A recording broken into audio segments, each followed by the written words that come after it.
Hi friends, నేను మీ Rajeshwari. Welcome back to our channel. ఓం నమో వెంకటేశాయ.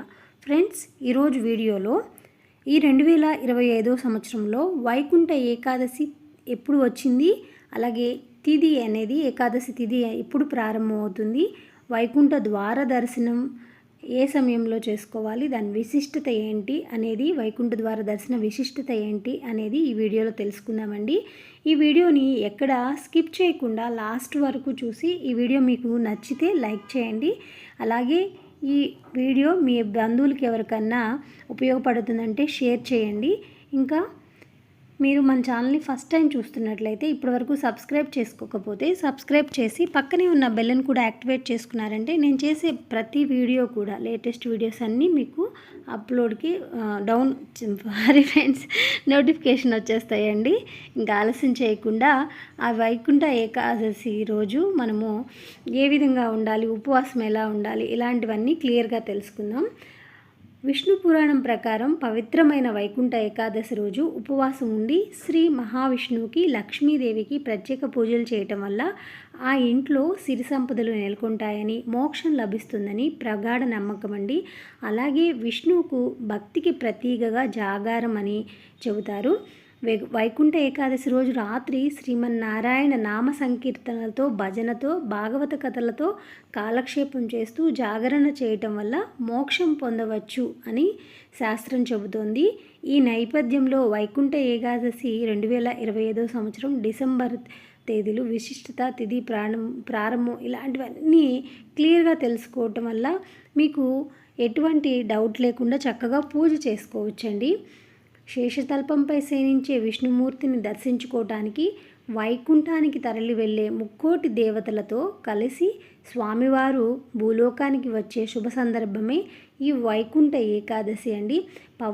పరమ పవిత్రమైన ఈ ఏకాదశి రోజున ఉత్తర ద్వార దర్శనం నుంచి స్వామివారిని దర్శించుకుంటే జన్మ జన్మల పాపాలు తొలగిపోతాయి, పుణ్యలోకాలు ప్రాప్తిస్తాయని ప్రతీతి. అంతేకాకుండా వైకుంఠ ఏకాదశి లేదా ముక్కోటి ఏకాదశి రోజు శ్రీ మహావిష్ణువు దర్శనం తర్వాత స్వామివారికి పూజ చేసి ఉపవాసం ఆచరిస్తే అఖండ ఐశ్వర్యం సిద్ధిస్తుందని చెబుతారు. ఈ వైకుంఠ ఏకాదశిని ముక్కోటి ఏకాదశి అని కూడా పిలుస్తూ ఉంటారండి. మనకు వైకుంఠ ఏకాదశి తిథి ఎప్పుడు ప్రారంభమైందో తెలుసుకుందామండి.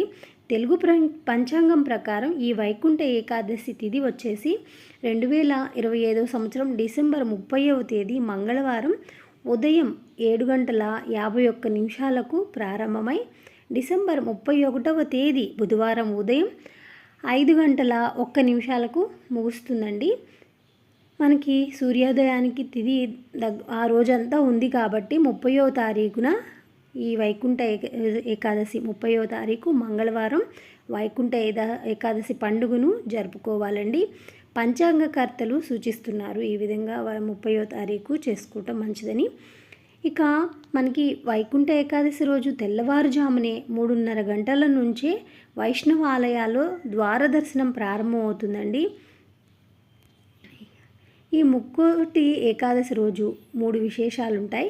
ఈ వైకుంఠ ఏకాదశి రోజు శ్రీ మహావిష్ణువుకు గరుడ వాహనరూఢుడై 3 కోట్ల దేవతలతో కలిసి భూలోకానికి దిగివచ్చి భక్తులకు దర్శనమిస్తారు. కాబట్టి ఈ పర్వదినానికి ముక్కోటి ఏకాదశి అని పేరు. ఈ ఒక్క ఏకాదశికి 3 కోట్ల ఏకాదశి తిథులతో సరిసమానమైన పవిత్రతను కలిగి ఉండటం వల్ల దీనిని ముక్కోటి ఏకాదశి అని అంటారు. వైకుంఠ ఏకాదశి రోజే పాలకడల నుంచి అమృతం పుట్టిందని కూడా అంటూ ఉంటారు. అంతేకాకుండా మహాభారత యుద్ధంలో శ్రీకృష్ణుడు భగవద్గీతను అర్జునుడికి ఈ ముక్కోటి ఏకాదశి రోజునే ఉపదేశించారని కూడా భక్తుల విశ్వాసం అండి. ఇక వైకుంఠ ఏకాదశి వ్రతం అనేది ఆచరిస్తే మరో జన్మంటూ ఉండదట. విష్ణు లోకానికి వెళ్తారు. ముక్కోటి ఏకాదశి రోజు శ్రీ మహావిష్ణువుని భక్తి శ్రద్ధలతో, నియమనిష్టలతో పూజ చేసిన వారికి పుణ్యఫలంతో పాటు కార్యసిద్ధి కలుగుతుందని, అంతేకాకుండా ఈ వైకుంఠ ఏకాదశి రోజు వ్రతం ఆచరించే వారికి మరో జన్మంటూ ఉండదని కూడా మన పురాణాలు చెబుతున్నాయి. ఈ ముక్కోటి ఏకాదశి రోజు ఆచరించే విష్ణు పూజ, గీతాపారాయణం, గోవిందనామ స్మరణ మరియు పురాణ శ్రవణం మోక్ష ప్రాప్తి కలిగిస్తాయట. ఇవన్నీ చేయలేకపోయినా ఓం నమో నారాయణాయ, ఓం నమో నారాయణాయ అనే అష్టాక్షరి మంత్రాన్ని 108 సార్లు జపించడం వల్ల చేపట్టిన కార్యాలు దిగ్విజయపరంగా పూర్తవుతాయని కూడా విశ్వాసం అండి. వైకుంఠ ఏకాదశి రోజు శ్రీ మహావిష్ణువు, వెంకటేశ్వర స్వామి దేవాలయాలను దర్శించుకోవాలి. ఈ రోజున అంటే వెంకటేశ్వర స్వామి, నరసింహస్వామి, రాములవారి టెంపుల్ ఇలాంటివి మీ వైష్ణవ సంబంధించిన ఆలయాలను సందర్శించడం చాలా మంచిది. ఇక ఉపవాసం, జాగరణ, జపం, ధ్యానం శుభ ఫలితాలు కలుగు చేస్తాయండి.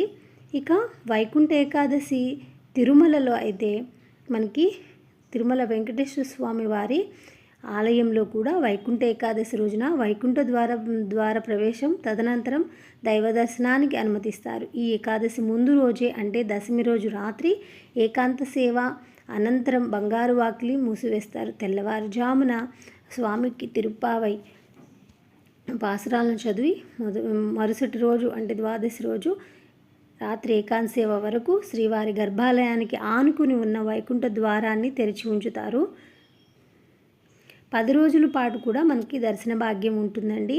శ్రీవారి ఆలయంలో డిసెంబర్ 30వ తేదీ నుంచి జనవరి 8వ తేదీ వరకు 10 రోజుల పాటు సామాన్యులకు వైకుంఠ ద్వార దర్శన భాగ్యం కల్పించుతున్నారండి టీటీడీ వాళ్ళు.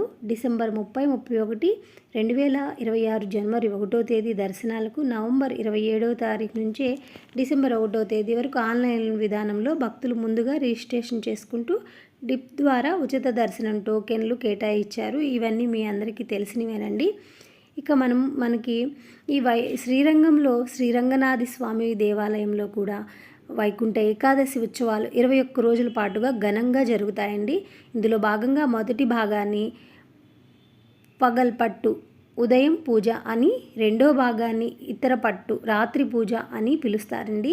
శ్రీ మహావిష్ణువుకు అవతారమైన రంగనాథ స్వామి వారిని వైకుంఠ ఏకాదశి రోజు వజ్రాలతో చేసిన వస్త్రాలని అలంకరించి 1000 స్తంభాల ప్రాంగణంలోకి వైకుంఠ ద్వారం గుండా తీసుకొచ్చి అక్కడ భక్తులకు దర్శన భాగ్యం కల్పిస్తారు.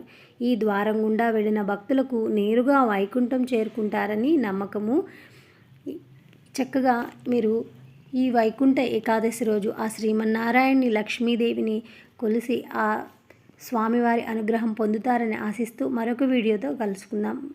జై శ్రీమన్నారాయణ.